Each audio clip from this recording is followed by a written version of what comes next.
Hi guys, welcome back to your English class. Today we will learn some idioms. Yes, idioms. Interesting, right? And we will use them in sentences also so that you will get a clear idea on how to use them. So, let's get started. Our first idiom is a bird's eye view. A bird's eye view का मतलब क्या होता है? एक सरसरी निगाह से देखना. जो बर्ड होती है वो आसमान में जब उड़ रही होती है तो उसको ऊपर से सारी चीजें कैसी दिखाई देती हैं? बहुत छोटी छोटी, लेकिन उसको सब कुछ दिख रहा होता है. डिटेल में नहीं दिखेगा कोई चीज, लेकिन सारी चीजें दिख रही होती हैं.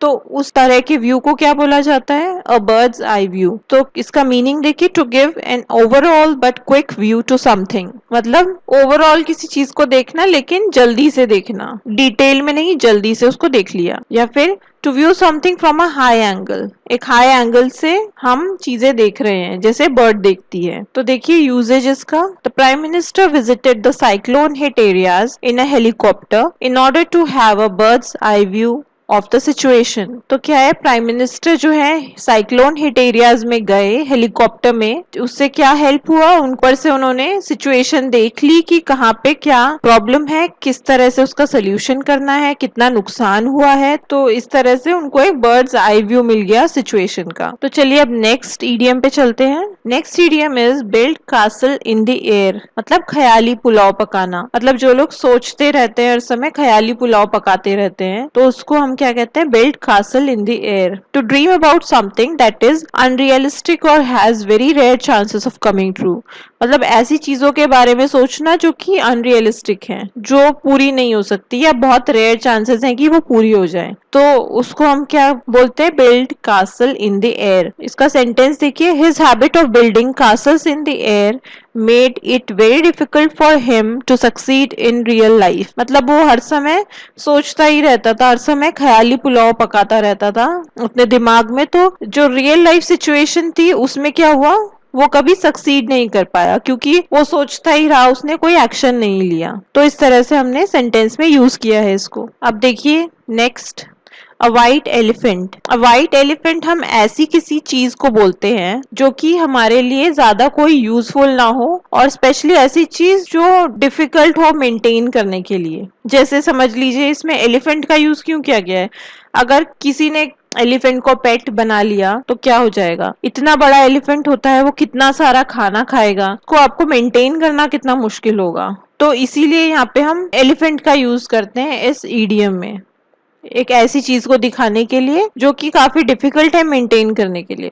तो देखिए इसका सेंटेंस में use. The new expensive car gifted to him by his father became a white elephant for him. मतलब उसके फादर ने जो उसको कार गिफ्ट की थी वो उसके लिए क्या हो गई है? वाइट एलिफेंट जैसी बन गई है. मतलब उसका कुछ ज्यादा यूज नहीं कर पाता है, लेकिन बहुत एक्सपेंसिव है टू मेंटेन. ओके, तो चलिए आगे चलते हैं. टू ब्रिंग टू लाइट मतलब प्रकट करना, किसी चीज को डिस्क्लोज कर देना, लोगों के सामने ले आना. उस चीज को क्या बोलते हैं? To bring to light. तो देखिए यूज इसका. The corruptions happening in the school were brought to light by the new teacher. मतलब स्कूल में कुछ करप्शंस हो रहे थे, जो कि क्या हुआ? नया कोई टीचर आया, उसने वो सारे करप्शन लोगों के सामने ला दिए, डिस्क्लोज कर दिए उसने सबके सामने. ओके, चलिए नेक्स्ट देखते हैं. Black and blue. Black and blue का मतलब होता है ब्रूजेस ऑन द बॉडी और बैडली ब्रूज्ड. मतलब ब्रूजेस हो गए बॉडी में, चोट जहां लगती है वहां बॉडी नीली पड़ जाती है. तो देखिए यूज इसका. He was beaten black and blue by the police. तो क्या हुआ? पुलिस ने उसको बहुत पीटा, जिससे क्या हुआ? ही turn black and blue.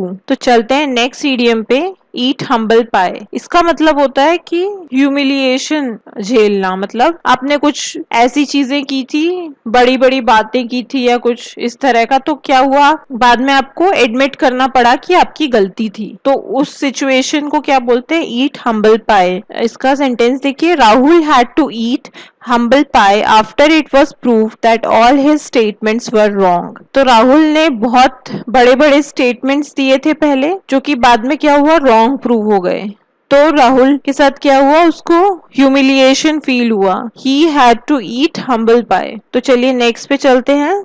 Hand to mouth होता है गरीबी में, बहुत निर्धनता में जीवन बिताना। मतलब सिर्फ इतना है आपके पास कि आप सर्वाइव कर पा रहे हैं, उससे ज्यादा कुछ भी एक्स्ट्रा नहीं है। To have just enough to survive and nothing extra. Sentence देखिए, he is a poor cart puller and has 4 kids, his family is living hand to mouth. मतलब एक कार्ट पुलर है जिसके 4 बच्चे हैं, तो उसकी सिचुएशन कैसी होगी? वो बहुत कम पैसे कमाता होगा और उसकी फैमिली क्या है, बड़ी है, तो उससे प्रॉब्लम हो रहा है उसको, उसके पास कोई कुछ भी एक्स्ट्रा नहीं है, सिर्फ मतलब जितना कमाते हैं सिर्फ सर्वाइव ही कर पा रहे हैं, उनके पास कुछ भी एक्स्ट्रा नहीं है। चलिए नेक्स्ट देखते हैं। टर्न अ डेफ ईयर, सुनी अनसुनी कर देना, मतलब किसी की बात हमने इग्नोर कर दी या सुनने से ही मना कर दिया। तो सेंटेंस देखिए इसका, the labour association wanted bonus during festivals but the company's management turned a deaf ear to their demands. मतलब लेबर एसोसिएशन जो था वो बोनस मांग रहा था फेस्टिवल्स में, पर कंपनी की मैनेजमेंट ने क्या किया, उनकी बात सुनी ही नहीं, अनसुनी कर दी, उनकी बात इग्नोर कर दी, तो उसको हम कहते हैं टर्न अ डेफ ईयर। अब नेक्स्ट देखिए, in black and white. In black and white मतलब होता है रिटन फॉर्म में होना, लिखित रूप में, या फिर किसी चीज का फॉर्मल डॉक्यूमेंट होना। जब भी हम कोई अग्रीमेंट करते हैं या इस तरह की कोई डील होती है तो क्या होता है, हमेशा रिटन फॉर्म में लिया जाता है उसको, तो उसको हम क्या बोलते हैं, इन ब्लैक एंड व्हाइट। अब सेंटेंस देखिए, while closing the deal both the parties wanted that everything discussed during the meeting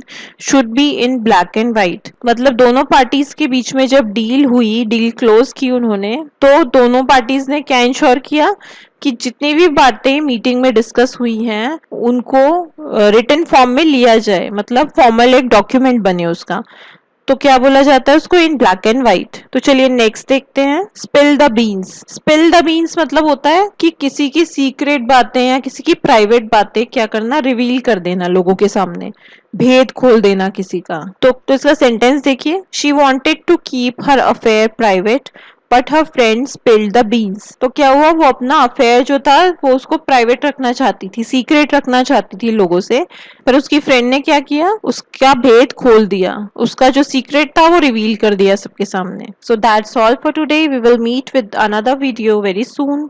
Meanwhile, keep studying for your exams and please don't forget to subscribe and give a thumbs up to this video. Thanks for watching.